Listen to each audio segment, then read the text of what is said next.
Well, it was a rest day today for local South African racing players. No racing on this Thursday, the 18th of August, but we are recording this ahead of Friday with Nino Podesta because there is racing tomorrow at Fairview on the Polytrack during the day. And then there's also a Grable Turf meeting at night. It is the third in the series of global team horse racing. But as I mentioned on yesterday's show, we have taken a decision here on Clock in the Gallop not to give selections out for tomorrow night.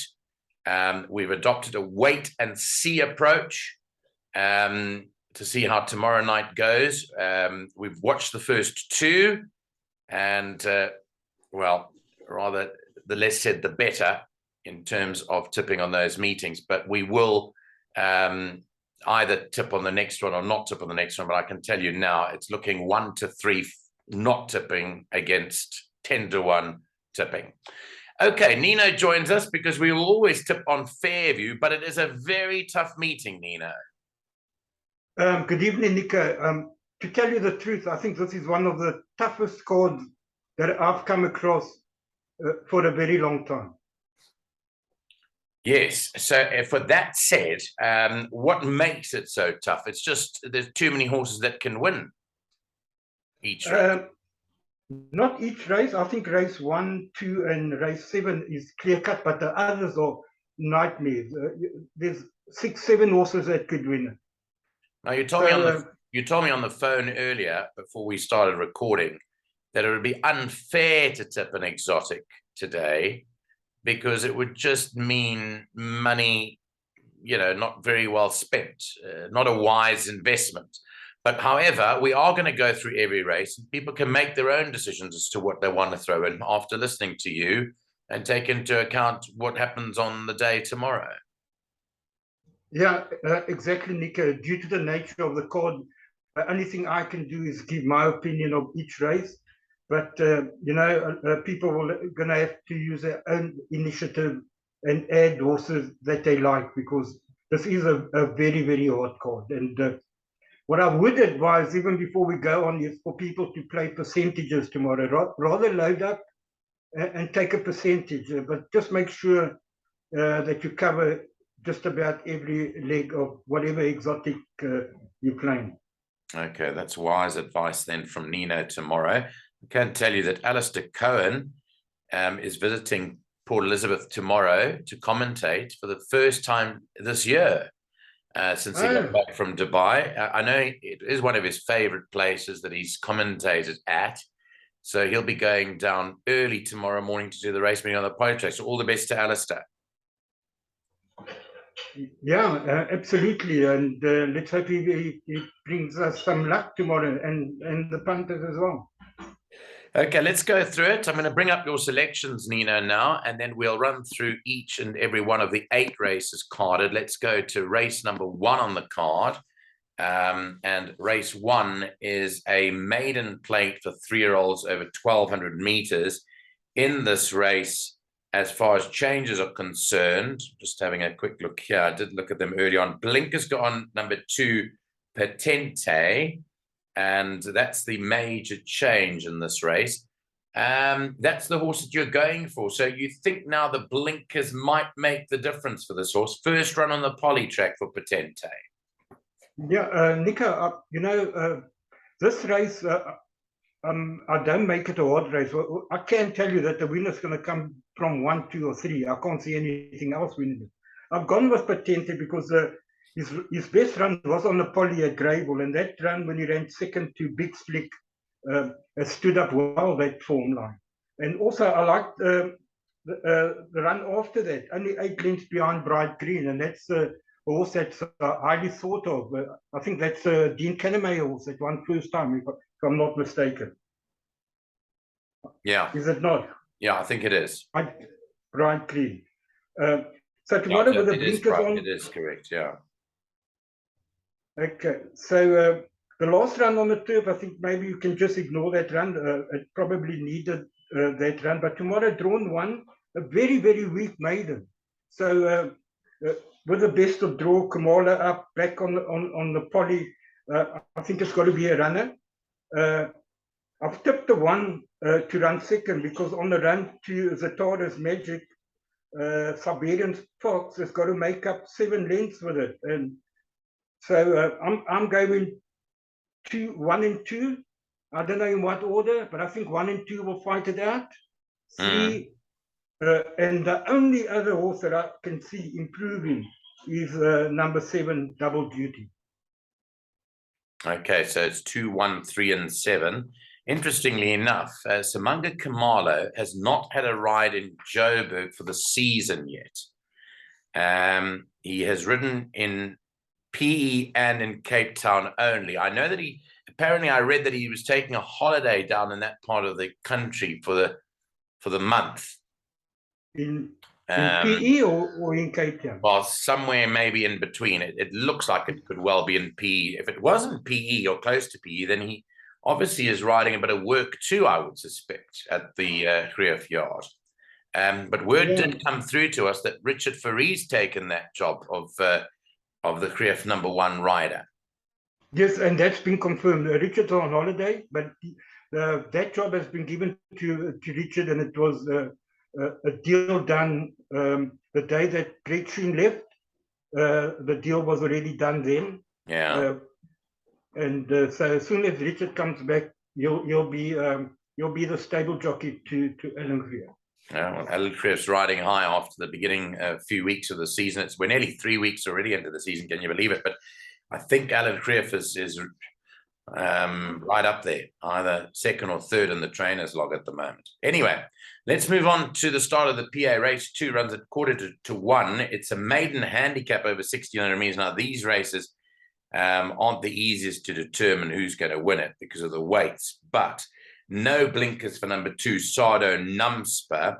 Compression masks on 3, McTavish, and 6, St. Patrick's Day are the changes in the second race. And you are tipping Horsey. Now, what happened last time out? What did you put that down to? The fact that it was blinkers first time, that it was too short, because everyone was going on about Horsey, but it didn't come to the party. Nico, you just got to watch that replay. If you can go and he was completely taken out at the start. Completely.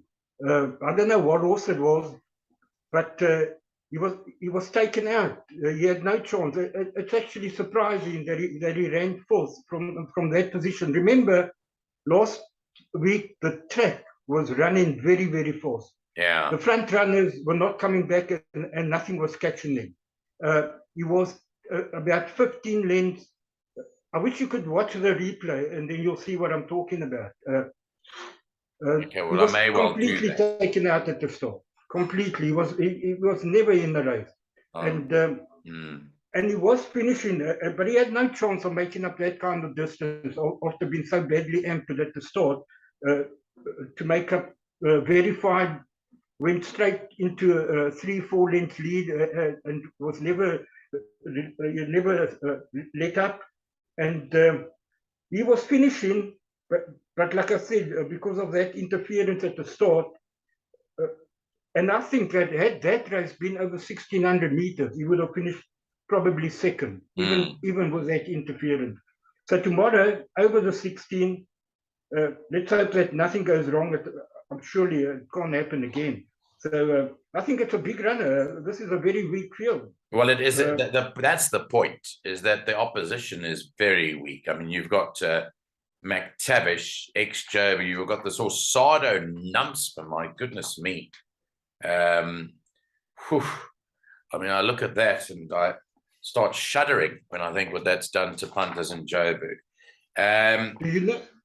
Do you know that horse from Joburg? I see it ran. Yeah, I do know it from Joburg, and my comments to you a second ago would make it very clear what my thoughts are on it. Probably falls into the same category. What's that other horse that I told you about when it first moved to PE? Joe Harmon. Has it won yet? That will never win a race. Or maybe Act of Thunder. You're not talking about might. Act of Thunder. But put Sardo Numspa a couple of rungs below Joe Harmon. Okay. Okay, so anyway, so you like a music box special maybe to improve? I think that could improve. Nico, this is such a hard race, such a weak maiden field. Yeah. I think Horsey is going to be very, very hard to beat. Just ignore that last run completely. Just put a line right through that run. And over the 1600, I think he's going to love that distance. He's a horse to beat. If he doesn't win, then you got a problem, because the music box special, there's been a lot of support lately for this horse, Global Gunner, but he's been nothing but disappointing, whether it's on turf or poly. Uh, what else have we got? St. Patrick's Day, another very disappointing horse. McTavish, same category. So I think between 1 and 5. Well, I've got to say one thing, that Sharon Kotzen stable is another one in hot form, aren't they? They're in very good form. Yeah, hot form, and you've got to respect. Yeah. That's why I make this the danger. Okay, so it's between 1 and 5 for Nino, the second race. Let's move into the pick 6 legs. Race 3 is a classified stakes. I can see why you're finding it tough, because the type of races are very tough to find winners in. So the third race comes up next. Let's quickly tell you what we think about this one in terms of the changes. Number 7, Yaspero as a compression mask, and number 8, Beneficiary as cheap pieces. Those are the 2 changes here. Now you're going for this horse, Dancing Girl, who's very consistent. Yeah, I'm just going 4, 3, 2, 1 in reverse order. I think this is a nightmare. Dancing Girl's got good form. Maybe she would prefer the 1300, but she has won 2 races, I think, over course and distance. Yes. 12 runs, 2 wins, 2 seconds, 2 thirds, 2 fourths. So the form is not so bad. Have a look at Yushawa. Finished like a steam train last time, over a distance way short of its best. She will appreciate the extra 400 meters. The extra 400. Kumalo up. Alan Greer got to have a chance. Seattle Beat has got to have a chance. Bowl Strike has got to have a chance, has to go in. And then Manira and Jaspera. Now, Jaspera could be the lurker in the pack. You've got to go back a while when it actually beat Bowl Strike. If you have a look on the 17th of September, he beat Bowl Strike, and I think he's about a good couple of kilos better off. So that could be the lurker in the pack. And you can't leave out Manira, because that's another stable that's on form, is the Joan Nell stable. So you got the Greef, the Smith, Kotzen, and Joan Nell. Those are the 4 stables that are on form at the moment. Okay, well, the only thing that Manira is drawn 10. But Jaspera can cause the upset. I don't know what you think, if you had a quick look there. Not really. I can't say that I've had a look at the card at all, but I see that Dancing Girl is 9-2, very, very weak. Second favorite behind Ushuaia, who is the favorite there. But I haven't had a look at it. I'm just taking a look now. Being a classified stakes, obviously the mares get a sex allowance, so that's good. That they'll come in well in. Okay. So what I'm saying, so you're saying Dancing Girl, she's and she gets her allowance. Well, if you look at it, I mean, she should be carrying. So she's 70. Ushuaia is 71, so she should be getting a half a kilo. Half a kilo from Ushuaia, and she was getting 2, and now she's going to get as much as 3.5 because of the apprentice allowance. So there's a 2 kilo allowance because it's a female horse, so she comes well in. 100%, and she's got the best of the draw. Yeah. She likes to run handy, Nika. I don't know if she's going to tire. I would have preferred it over the 1300, but she has won twice over the course and distance, so there's no reason why she shouldn't beat this field. But like I say, people that are playing exotics and they're going to go wide, you have to put in 1, 2, 3, 4, 6, and you got to put 7. That's what I would put in my pick 6 and jackpot. Okay. Oh, well, that's not a jackpot. No, it's not a jackpot race. Yeah, it's just the pick 6 opener. Okay, we'll move on to the 4th race. Now, I see in the 4th race, you're going even wider, and you have to, because the fillies and mares 62 handicap. Neil always says FM62 means field and more. I think you got that from MJ Bailefeld, who's got that opinion. MJ, I think, taught him that. But anyway, race 4, blinkers on number 7, Bouquet, compression mask on 13, Likeable. Those are the 2 changes here. Now, you're tipping Easy Living, number 1. She's got a shoulder, quite a hefty weight against older horses. Nico, I've just tipped them as if the horses that need to go into exotic. I know she's carrying a lot of weight, but she has run well against a bit stronger. But I am worried about the weight. She's carrying 60.5, but she's run in a feature, and the run behind Pedro wasn't a bad run. Yeah, it was a very good run. Like you say, she's carrying a lot of weight. It's going to be difficult for her, but she's just one of the many that can win this. Southwester, that well-bred horse. Yes. It's only had 3 runs. It took 3 runs to break its maiden, but I would have liked it to go a bit further. I think she's coming down from a 12 to 1,000. Yes. She's drawn 14. She's going to have her work cut out, but she can't be left out. Bouquet's got a chance. Carbonado's got a chance. And this horse that I've been following, one day it's going to come in, this Street Dancing. So I'm gonna put that in the bets, because I know one day it's going to pop up at big odds. I don't know when, but I'll just have to keep on going for it. Yes. And Keikosis has also got a chance. Princess of Winter has also got a chance. Sure. Very wide open race. Yeah. I think this is a field race, Nina. I'm seeing a big field written all over it here. I mean, even this was Carbonado. I know it won at maiden. I know it's not drawn well, but they rate that horse, that stable. They rate that horse. They do a very well bred horse. You know, she ran behind Easy Living at level weights, and she's got to receive 2.5 kilos. It could swing it in her favor. I'm just saying this. I don't like the look of it. I think it's open. If I'm going to go for horses like Carbonado, you mentioned Keikosis. Bouquet's got a chance as well. I see you've tipped that obviously second. Blinkers go on again. I thought it ran a good race last week. It did. And it's better drawn, you know. So, yeah, anyway, the point being that race is tough. I hear what you say, and I'm saying go wider than even you've got there. Yeah, definitely. You know, a pick 6, Nico, I would agree it takes the field. I don't know if people would want to take 15 horses in the bipod. So to break it down in a bipod of PA, I would definitely even maybe leave out Easy Living. Or, you know, I would go 1, 7, and 9. Those are the 3 that must go in your bipod and PA, and then maybe another 1 or 2 that they like. Okay, let's move on to the 5th race now. A merit rated 68 handicap over the 1,300 meter trip in race 5. The changes: a compression mask on 7, Knave of Diamonds. No blinkers for number 9, Irish Sea. Are the 2 changes for race 5. And this horse, Tuck Tuck, seems to have found very good form since it moved provinces. Yes, you're 100% right, Nico.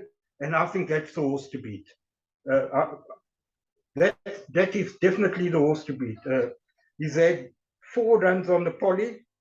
Let me see, over course and distance, which resulted in a first, a second, and even going in sequence. It's going to be first, second, first. Looks like he's going to run first tomorrow. Definitely the horse to beat. Ilungo, you got to just ignore that last run. Did not stay. He was put in a deep end in a feature race over the 2,400 behind Cholima. Did run a good race before that behind Line of Duty, but he hasn't run on the poly yet. And we're going to have to see how he goes, but he is well drawn with Kamala up.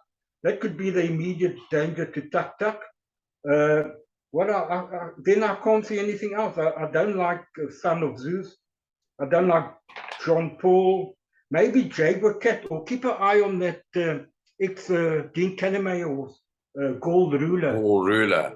First run on the Fairview poly. He hasn't done too badly on the poly in Natal. Yeah.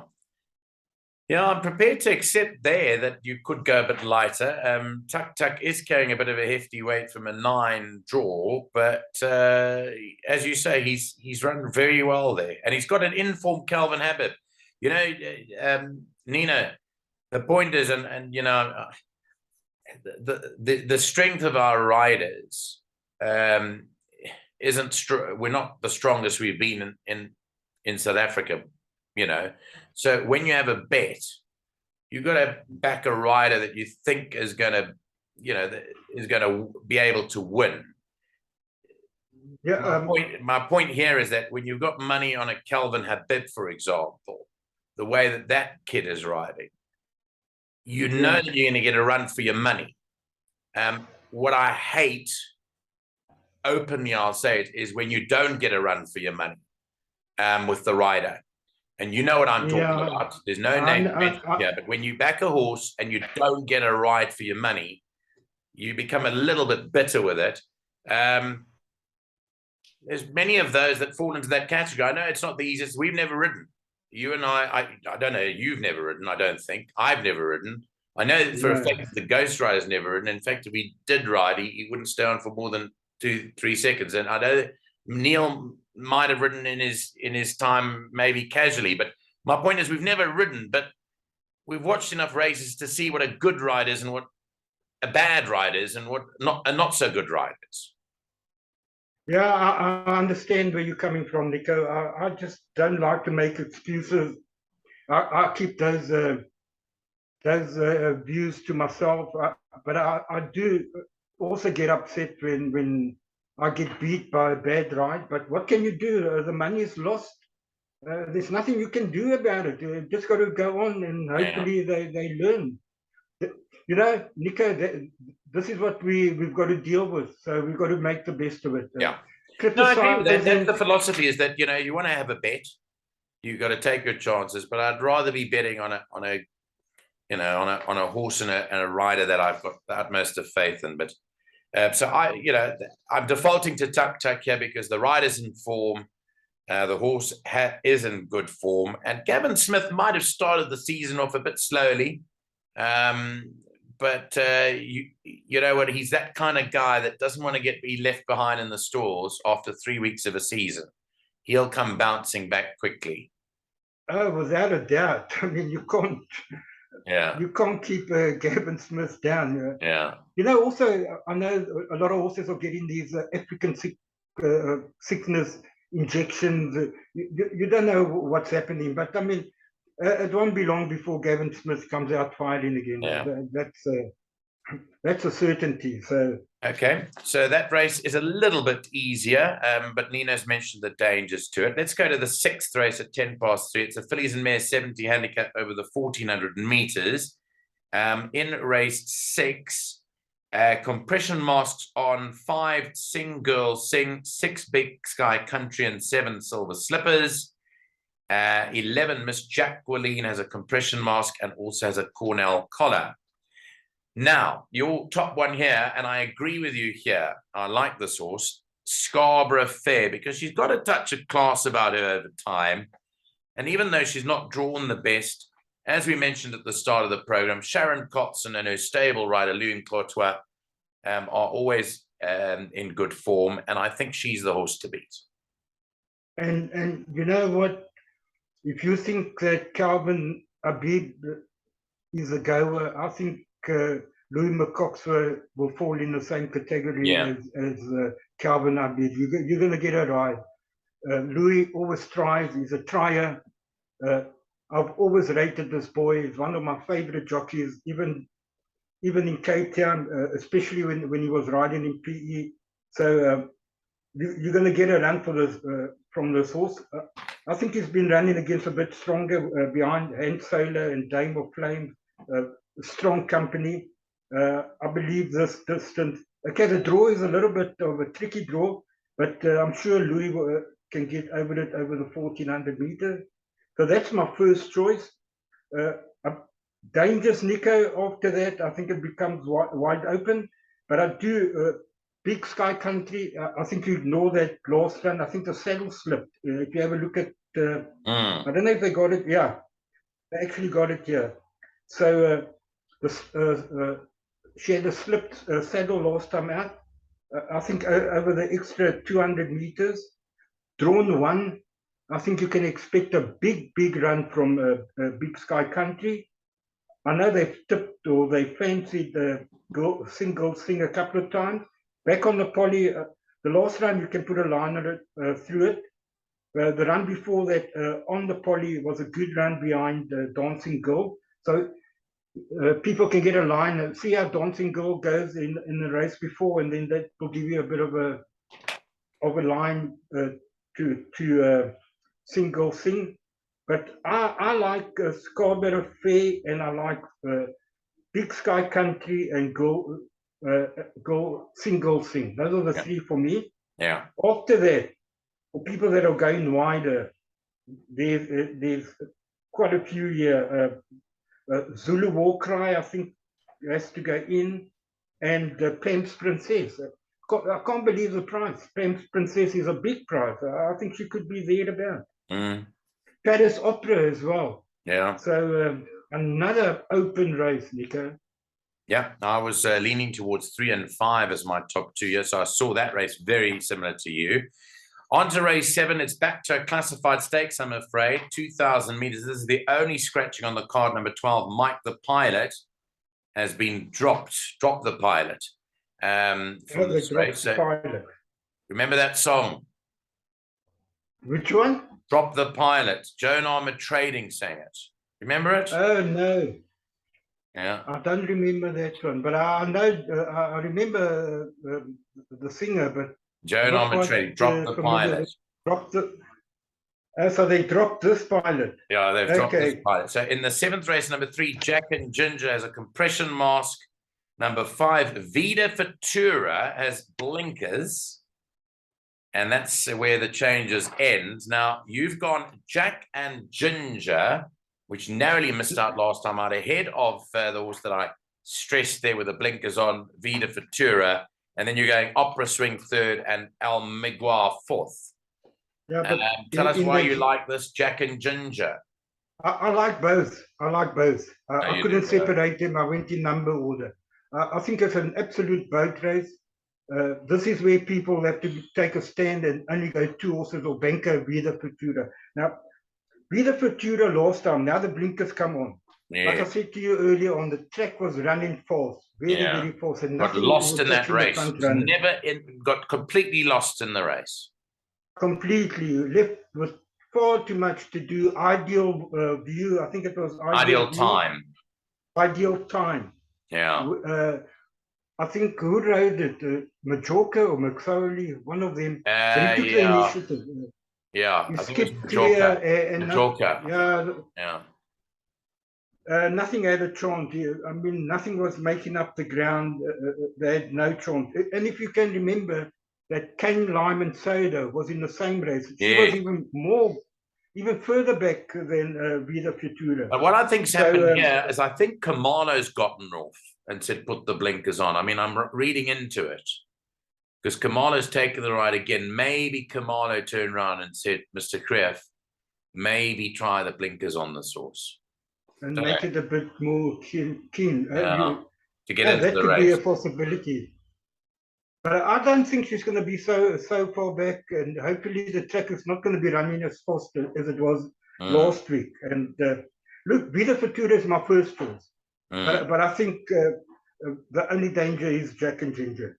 Okay. So that is a race that you could possibly go short on. The blinker strike, Vida Futura and Jack and Ginger. Let's go to the last race. We've only got 6 minutes of show left. Last race of the day is a fillies and mares 66 over 1900 meters. Now, when I see these type of races, I again go to field races and fillies and mares 66s. Here, number 2, Do Si Do, compression mask, and number 4, Get It Done, compression masks on both of them. Your top selection is Wildest Dreams, who's been in excellent form. She's really turned the corner, this filly. She has. You know what, Nico? When this horse was here in the Western Cape with Justin, they thought quite highly. They thought she had ability. Maybe she wasn't suited to the tracks here in the Western Cape. They sent her to PE, and she ran a couple of disappointing runs. But she's hit form now, and she's hit form in no uncertain manner. I think she beat a much stronger field, but you can get a line on the race before this. Well, she did because it was a merit rated 72. Okay, against the boys. She comes now into fillies and mares 66, hence the hike in weight. But the point is she's beaten a much stronger field and she's up against weaker here. Exactly. And I think she's a big runner. So yeah, it's either Wildest Dream, Banker, or Load Up. But we'll see how Jack and Ginger goes in the race before that, because she beat Jack and Ginger last time. So if Jack and Ginger runs a good race in the race before, that will give us a bit more confidence to her chances. There is a horse that I think is a lurker, and that's Iran of the Dress.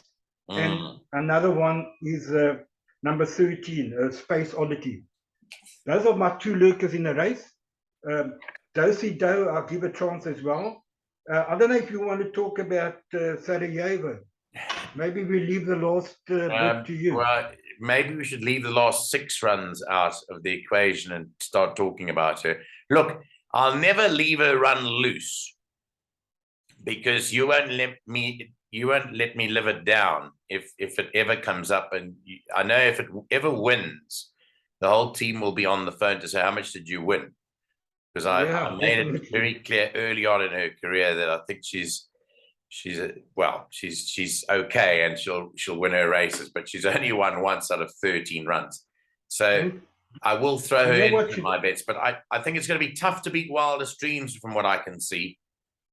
Yeah, I think so. She's come to form at the right time. She's fit. So that's why he's running her again. So I agree with you. I think if it's not her, it's Field. If it's not her, anything can win. You know, it's her or Field. Just about everything. There are a couple of horses that I don't give chances to, but it's either Wildest Dream or probably Field. Okay, we've got 2.5 minutes of show left, so we're going to just close it up by just commenting very quickly on the victory of Baid, which won the Juddmonte International yesterday for trainer William Haggis and rider Jim Crowley. We've got to make comment on it because on this show we love great performances, and that was a great performance. I see today that they are rating it. The rating came out today at 136. And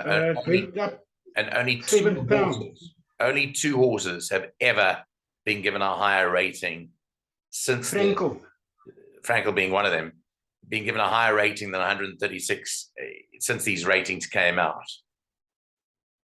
Yeah, Nico, scintillating performance by the son of See the Stars. I think he's bred by See the Stars. Beat Mushrif, that I think won that race last year or ran a brilliant race. Yeah, I did win. He beat Hard Knockers. He didn't just beat them, he annihilated them. And I don't know, maybe going a bit too far, but I think this horse is better than Frankel. I think he's going to be better than Frankel. Well, there's a debate going on. Some people say yes, some people say no. Apparently now, the question is where he runs next. Some are saying he may run in the Champion Stakes, in the Irish Champion Stakes, which is coming up next month at the Curragh, as opposed to running at Ascot, which is in October, because he has to wait for 2 months for that race. But, you know, we'll wait and see. But it really was a wonderful achievement, and we'll close the show on that, Nino. It was a 10 out of 10, eh? 10 out of 10 performance. It was 10 out of 10 in more ways than one. Correct. Nino, I'm going to leave you go. I know that there's Cape Town racing on Saturday. Enjoy that at Kenilworth. We'll speak to you again next week. Thanks so much for your input. And, well, let's hope that we've guided the punters in the right direction today. Well, let's hope so on a very, very tough course. Let's hope we steer them in some races in the right direction. Thanks. Have a good weekend, Nino. Thanks so much. Thank you, Nico. You too. All the best.